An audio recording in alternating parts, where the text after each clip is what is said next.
Where do I even start? What do I say first? Do I tell you that I really enjoyed most of Resident Evil 2 Remake? It was fun, scary, nostalgic, and fresh. That game was pretty good, and I played through it probably 6 times. I even learned how to speedrun it. Good game. Do I tell you that Resident Evil 1 was the game that bonded my sister and I as young children, and forever shaped our tastes in horror games, leading to Resident Evil 2 and 3, Silent Hill, and so forth? Do I tell you about how in the months leading up to the release of the original Resident Evil 3 Nemesis, I had an entire wall plastered from top to bottom with articles and magazine covers and promotional posters for the game? Do I tell you that the release of Doom Eternal was the first time since Nemesis that I had been that unbelievably excited for a game?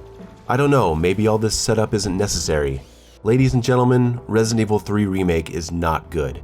As its own standalone title, it's not good. As a remake of Resident Evil 3 Nemesis, it's terrible. And obviously, spoilers. Right off the bat, let's get one thing out of the way. The first 15 to 20 minutes are awful. Jill Valentine awakes from a nightmare about becoming a zombie, walks around her apartment for a moment reading notes, checking around. She gets a phone call from her partner Brad saying to get out of the house, and then BAM! Nemesis breaks through the wall. No setup, no suspense. It's right here in this moment where I feel bad for anyone playing this game that never played Resident Evil 1, because you don't know who Jill is. You'll never have any emotional connection to the fight between her and this creature. You don't know who she is, so you don't know or care why he's coming to kill her. In fact, I feel sorry for the players who have played Resident Evil 1, because you've probably played the original Nemesis too, and you've seen how much better this has been handled. What follows is your typical, boring, unimaginative, crappy scripted sequence where you just hold up. It's not a cutscene that you watch. 3 seconds later, Jill opens a door and knocks over a bookshelf, and the Nemesis has been stopped. He just broke through a wall, but man, that bookshelf, it's just too much. And hey, you, yeah, I'm talking to you, the person typing, well, Mr. X didn't come through certain doors in Resident Evil 2 Remake, so it's the same thing. No, it's not. That serves a gameplay purpose for either save rooms or points of progression. It's not ideal, but it's understandable. This is the opening sequence of the game. It hasn't even been 2 minutes, and the Nemesis has already been humiliated by a bookshelf. What follows is more holding up, and we don't go 10 seconds before another cutscene interrupts. This cutscene is then followed by more holding up. You have to hold up to give you the illusion that you're doing something when you actually have no control. Baby gets to push the button while the scripted sequence plays. And now you can't even look behind you. The camera control has been taken from you. Why? You're pushed through the door and then you hold up to run down the stairs. Another cutscene plays and you fall through to the ground. And then guess what you have to do after that? Just guess. Hold up as Nemesis pretends to chase you. Another cutscene plays, followed by holding up and talking. After that, you hold up, and then finally, we're able to run. But we don't make it 5 seconds before we're interrupted by another cutscene. This cutscene ends, and we hold up for 3 seconds, and then another cutscene plays. Then we go to the alley where we hold up for 3 seconds, and then another cutscene plays. Then you hold up, a scripted thing falls in front of you, hold up to watch Jill auto-crawl under it, and then hold up to go through the gate, through this door to watch another dialogue scene. And here we are in the garage of the original game. Now we can start making direct comparisons. This man, Dario Rosso, hides in this trailer, and if you come back, which you don't have to, you find him dead. Cool little detail. And in the remake, you never come back again. Not to mention that Dario was also the first other living person you came into contact with, giving him at least some significance. But now we've already met Brad, so his presence in the game is absolutely pointless. Also, this room in the original had an upstairs section with a save room. This game has the upstairs area, but the stairs are blocked off. Let this all be a metaphor for the entire game. More crawling, interrupted by another scripted event. 5 seconds of holding up, interrupted by another scripted event. Make it back to the elevator where another cutscene plays. At the top, hold up for another 5 seconds, and then another cutscene plays, where Jill gets into a car and you have to press the action button to start the car. Jill says, "It's my turn, bitch!" And you hold the fire button to fight the stranglehold of the Nemesis. Modern gameplay at its finest. What follows is a cutscene followed by holding down, so she crawls backwards. Nice twist. Carlos appears out of nowhere. Hey! Fuckface! Great, so we've called Nemesis bitch and fuckface in the first 20 minutes of the game before we've even started playing. Then there's another cutscene. Next we hold up, but don't hold up too fast now because Carlos moves kind of slow. So you gotta run and then walk, then run, then walk. Then hold up for 5 more seconds and watch another cutscene where we meet the mercenary team. Okay, we really have to talk about the original now. After a solid 20 to 30 minutes of exploring the city alone, you make your way to the police station where you first encounter the Nemesis. You've got another 20 minutes in the police station and another 10 minutes or so in another part of the city, and then you meet Carlos. And finally, about an hour in, you meet Nikolai and Mikhail. Do you see how the game lets you breathe? Do you see how this remake feels the need to just rush everything along? Instead of letting you soak in the city and the loneliness Jill must feel before ambushing her with the Nemesis, they just throw him at her in the opening scene. We have this part in the bar where Jill talks to her old partner Brad about what's going on, and you can sense the fear in Brad's voice as he warns of the thing that's coming to kill them, foreshadowing the eventual arrival of the Nemesis. And he specifically mentions that he's here to kill the STARS members, so you feel uniquely targeted by something you haven't even seen yet. The tone is menacing. Listen. He's coming for us. We're both gonna die.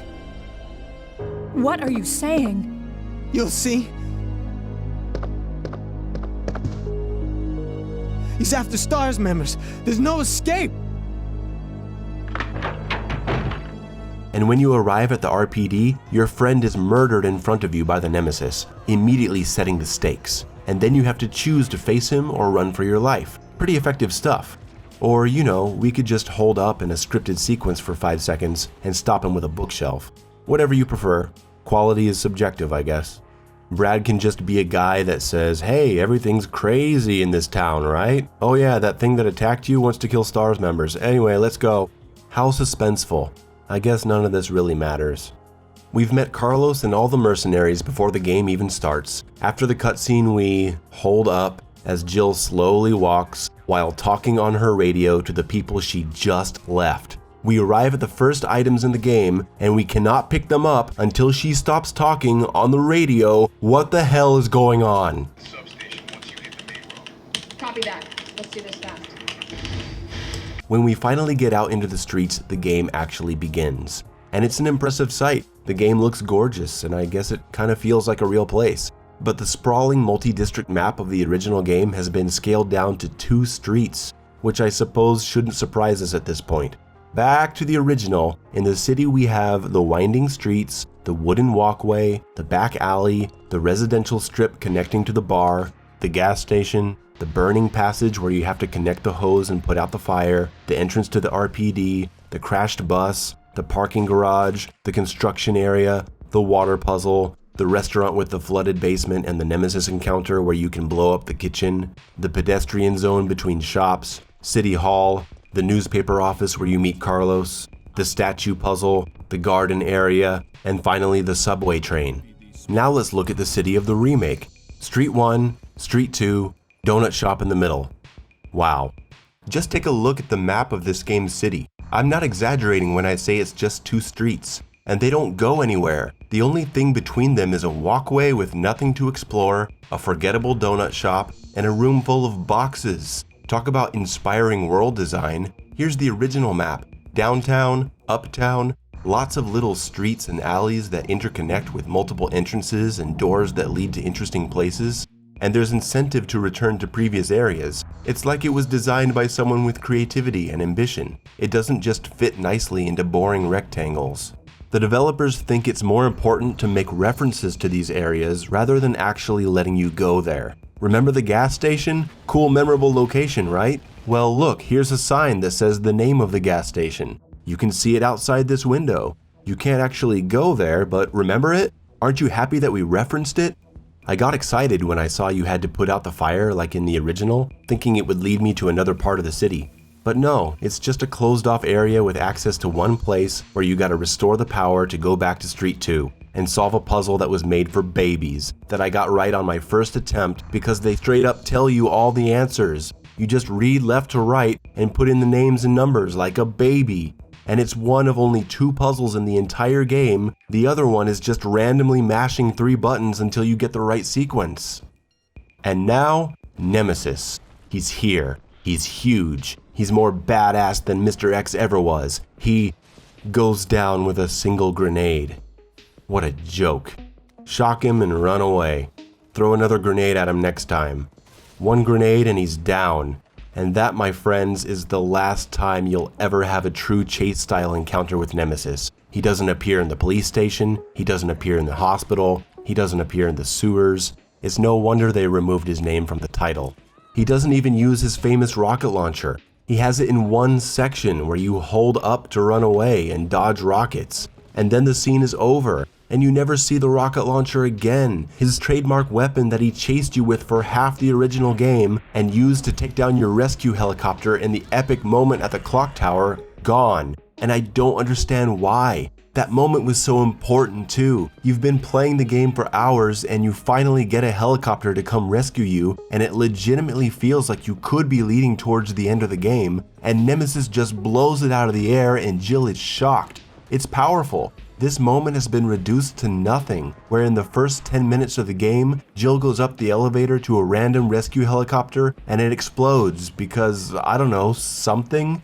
I guess Nemesis punched it and it exploded? Or what? What's happening? It explodes from the right, but Nemesis is behind me and he doesn't have his rocket launcher? I don't understand what's going on. We've been robbed of one of the greatest moments in the entire game. After the initial encounter, Nemesis just becomes a series of boss battles, not like the original where he might burst through a wall at the RPD, or just suddenly come running into frame unannounced. You never feel like you need to keep strong weapons and health on you in case he pops up and you need to fight, because you never fight him. He's always just after a save area, or you just take him down with a grenade in the first 30-minute part of the game. And now that we're done with that part, we just run back to the now-powered subway car and go through a scripted Nemesis scene where we hold up and run, and that's it. We enter the sewer, walk through some disgusting water, and fight absolutely pathetic enemies called Gammas that die in a single shot from the flame round grenade launcher that they just gave you, plus one shot from your pistol. They're pathetic. And sure, every enemy has a trick to them, an exploit, but even after playing through Resident Evil 2 Remake multiple times, those G-types in the sewer can still mess me up if I'm not careful.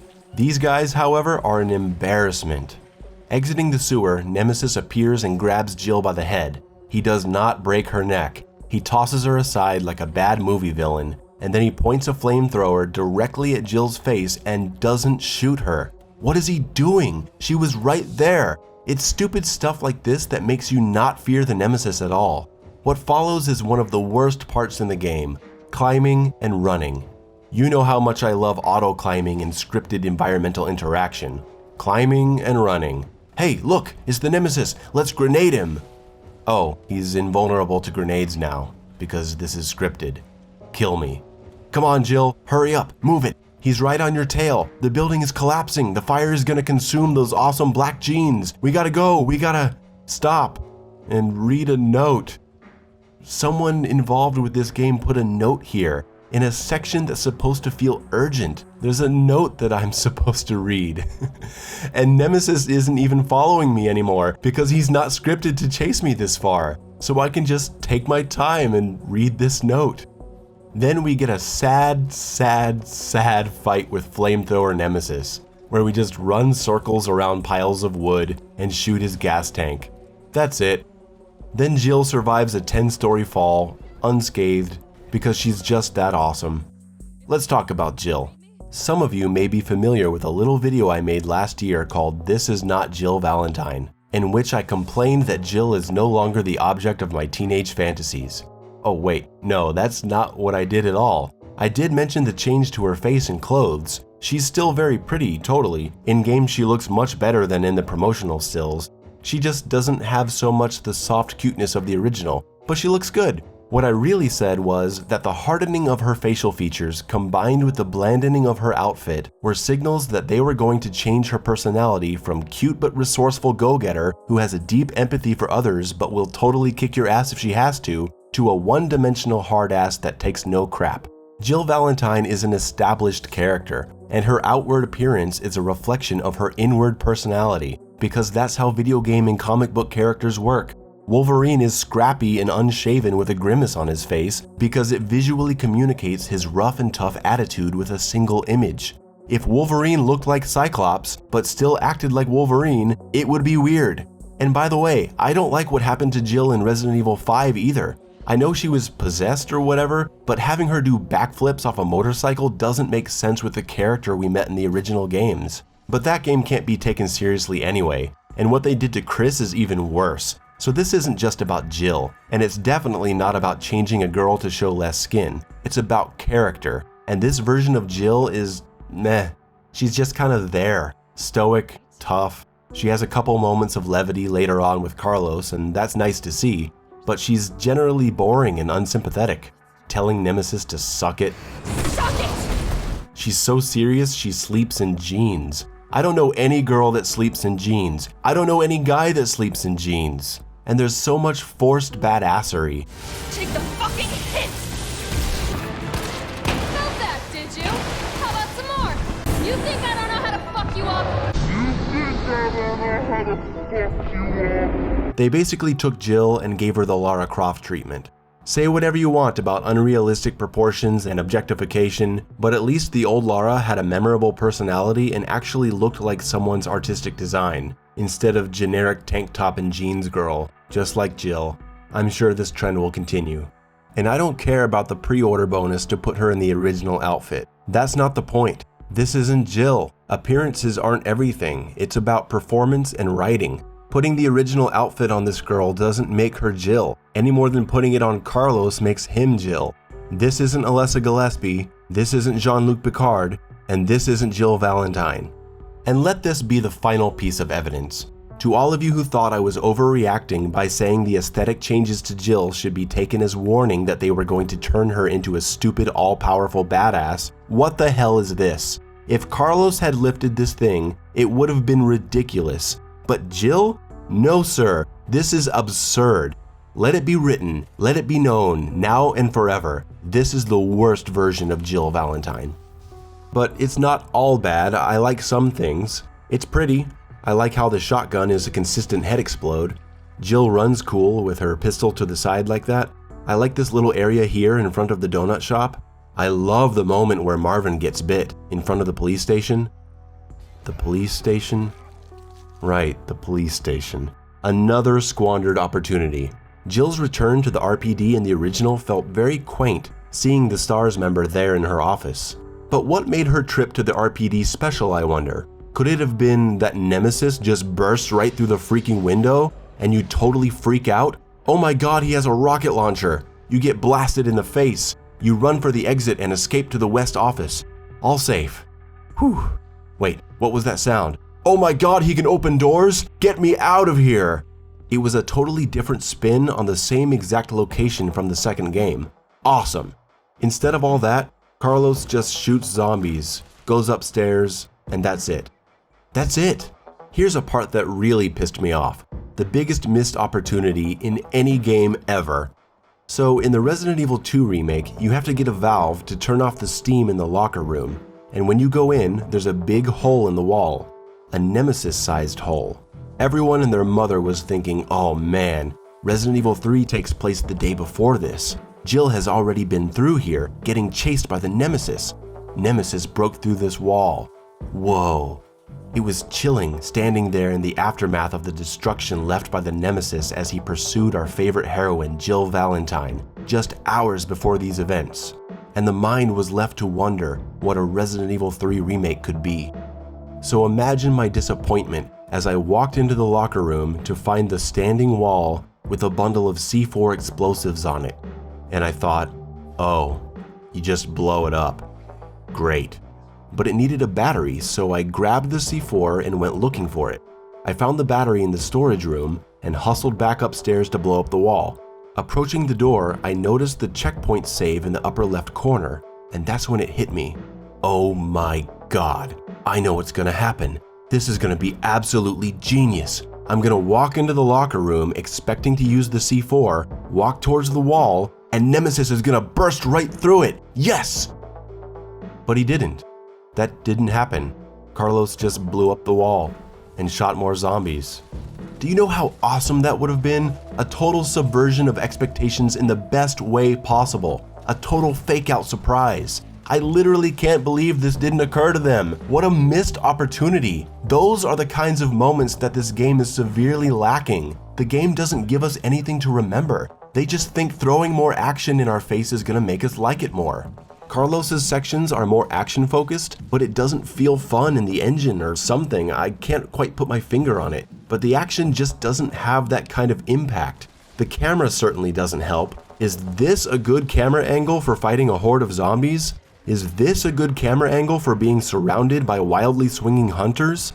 The camera in Resident Evil 2 is fine because all the action is in tight corridors. But when the action is out in the streets, enemies on all sides, third-person claustrophobic over the shoulder is not the way to go. This is probably why Nemesis is so awful. They made him much faster and versatile than Mr. X, so he's hard to focus on with this aiming system. And he's moving around and you're swinging the camera all over the place, and you're in the middle of the street so there's a zombie on your left and behind you, and you just can't see what's going on. No wonder they let you take him out with one grenade, because this system is poorly constructed to fight him in, and they probably didn't know what to do. The transformation of Nemesis is also an issue. Going back to the original again, he is in humanoid form for nearly the entire game. It's not until the clock tower when he starts to change a little bit, after he gets burned, but he's still a bipedal organism, just more tentacly, if that's a word. This form doesn't even exist in the remake. He goes straight to wild animal form, which makes no sense. Why would he mutate that drastically and behave so animal-like? Near the end of the original, you enter puzzle-like fights with Nemesis, avoiding his attacks as you maneuver him close to these valves that you open to burn him with toxic waste.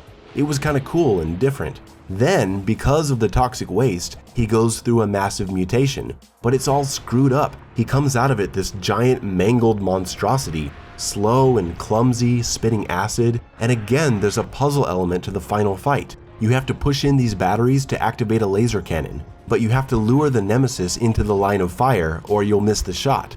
And all of the final parts of the game are under the pressure of a countdown to a nuclear strike on Raccoon City that is ever present in your mind.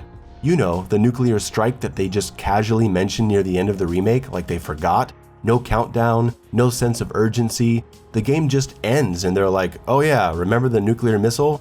It launches after you defeat the final boss. How do you screw that up? Oh, and earlier I mentioned the clock tower, one of the coolest areas in the original game, where Jill tries to summon a rescue chopper. Yeah, that entire section of the game was cut out of the remake. Probably the most memorable location of the original. They also cut the park. They cut the underground facility. They cut the worm boss fight. They cut the choice to kill Nikolai. They cut the different paths to take during Nemesis encounters. And finally, the whole thing ends in a big, dumb fight, where you just shoot bubbles and then push in the batteries to power up the laser cannon. No puzzle element to this, with luring Nemesis into the laser can's line of fire. Oh no, this time, Jill picks up the 2-ton laser cannon like the strong badass she is and shoots him with it. 2 shots and he's down. And all I could think about in this moment was the 2014 remake of RoboCop. I thought about how in that movie they changed the entire heart of the story, completely losing what the original was all about, but they still named RoboCop's partner Lewis, just like in the original, as if that were the important thing, as if that's what fans cared about, that his partner is named Lewis.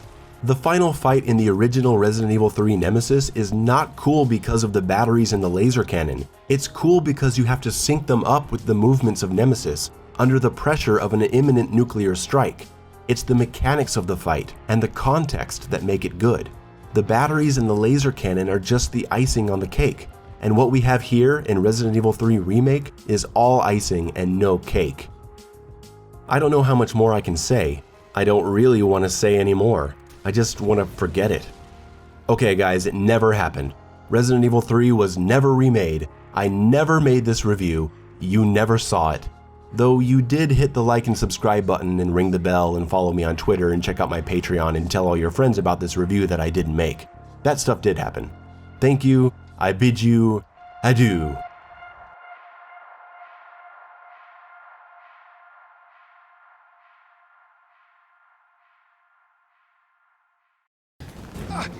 I can't! I'll hit you! Do it!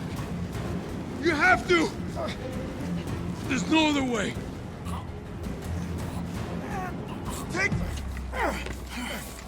Carlos!